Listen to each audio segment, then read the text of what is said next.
Hello, my name is Brittany Botescu, and I'm a third-year pharmacy student at Notre, Maryland School of Pharmacy. And my name is Catherine Botescu. I'm a third-year student at the University of Maryland School of Pharmacy. And today we are presenting our poster on female representation in pharmacy graduation rates from 1945 to 2010, a retrospective analysis of national and state of Maryland data. The objective of our paper was to assess historic and current representation of female graduates in Maryland pharmacy and then compare that to national trends.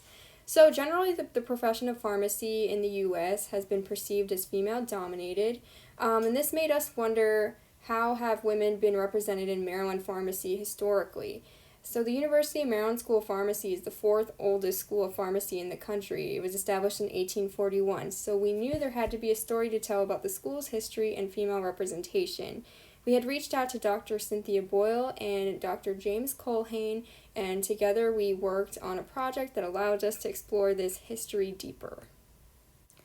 All right, and then in terms of the methods of our study, the two of us referred to the University of Maryland Library resources.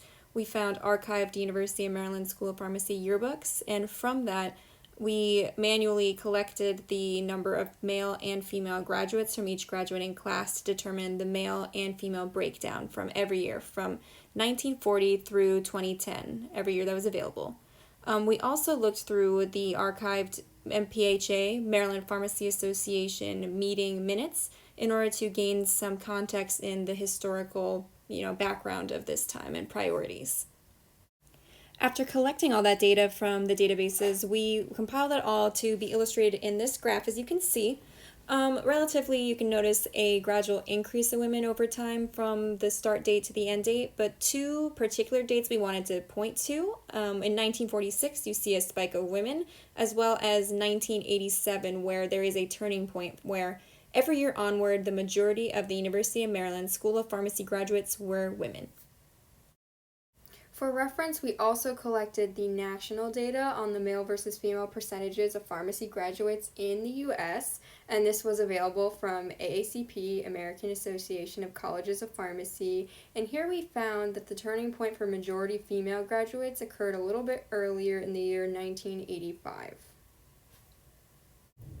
Looking back at the Maryland data then, we wanted to better understand why those 2 years, 1946 and 1987, were so significant for female representation among the Maryland School of Pharmacy graduates. It turns out for both of those dates, we could point to the influence of the national or state pharmacy associations in having an effect on women representation. So, first starting with the state association, the Maryland Pharmacists Association, we found that in their 1943 meeting minutes, the members urged the association to pass a resolution allowing pharmacy students to defer their education in order to enlist. And this was to prevent jeopardizing public health with a shortage of pharmacists after the war, which explains why we see that spike of women rising as the male pharmacy students had that option now to enlist in the war and defer their education. Furthermore, at the 1947 MPHA meeting, members met to now discuss the new post-World War II admission criteria priorities. First priority was to admit veterans of World War II. Second priority was experienced drugstore employees, and then exceptional grades was the third priority. Although neither of those MPHA initiatives discussed had explicitly intended to change the profession's demographics, they did ultimately favor male veterans who had either interrupted their pharmacy education to enlist or pursued pharmacy education once they had returned, thus explaining why we see the percentage of female graduates drop so sharply from that 37.5% spike in 1946. Following the World War II era, we see a sustained period of growth for female graduates onward, and as we mentioned before, it wasn't until the 1980s, specifically 1987, where we see the turning point where it begins to continually be majority female graduates in pharmacy. So we wanted to examine what had happened in that era to make this happen. Upon further examination, we learned that in 1980, the American Pharmacists Association, APHA, designed a task force on women in pharmacy that was organized to assess women's impact in pharmacy during the decade ahead.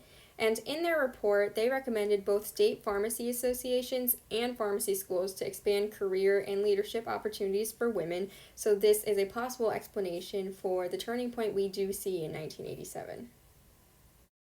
Overall, looking back at our data of graduates at University of Maryland in relation to these initiatives by both MPHA and APHA, we find that it's pretty clear that their initiatives had some role in shaping the female representation among graduates, thus demonstrating the significant influence of both state and national pharmacy associations on the future of pharmacy.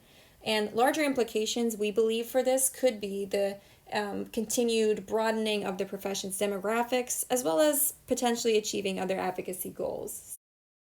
In conclusion, we find that it is very important to stay involved in our state and national pharmacy associations. Thank you for joining us today, and we hope that you all continue to enjoy Nancy Kreiter Student Research Day 2020. Thank you.